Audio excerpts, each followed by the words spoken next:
गेली अनेक वर्ष सुभाषनगर गांधीनगर येथील रखडलेल्या एसआरए प्रकल्पातील अन्यायग्रस्त रहिवाशांना न्याय देण्यासाठी आमदार संजय केळकर यांनी एसआरए कार्यालयात अधिकारी, रहिवासी आणि विकासकाचे प्रतिनिधी यांच्या संयुक्त बैठकीचं आयोजन केलं होतं। या बैठकीत शेकडो रहिवाशांच्या हिताचे निर्णय घेण्यात आलेत। आता या प्रकल्पाला गती मिळणार असल्याने रहिवाशांना दिलासा मिळाला आहे। यावेळी नगरसेवक अमित सरया, नगरसेवक विकास पाटील, नगरसेवक ठाणे हाऊसिंग फेडरेशनचे अध्यक्ष सीताराम राणे, नगरसेविका माधुरी मेटांगे उपस्थित होत्या। सुभाषनगर गांधीनगर येथील एसआरए प्रकल्प गेली अनेक वर्ष रखडला असून 1500हून अधिक कुटुंबे हवालदिल झाली आहेत।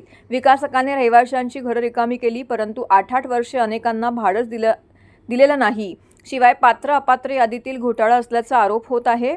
येथील रहिवाशांनी केळकर यांच्याकडे धाव घेऊन व्यथा मांडल्यात, त्यानंतर पाठपुरावा सुरू केला। या पार्श्वभूमीवरती केळकर यांनी सोमवारी एसआरए कार्यालयामध्ये संयुक्त बैठकीचं आयोजन केलं होतं। यावेळी त्यांनी रहिवाशांची बाजू मांडत विकासक आणि एसआरए प्रशासनाच्या भूमिकेबाबत संताप व्यक्त केला आहे। बैठकीत सकारात्मक चर्चा झाल्यानंतर रहिवाशांच्या हिताचे निर्णय घेण्यात आले। त्यानुसार ज्या रहिवाशांची भाडी थकली आहेत त्यांची अंतिम यादी 3 महिन्यात तयार करण्यात येऊन भाडी अदा करण्यात येतील।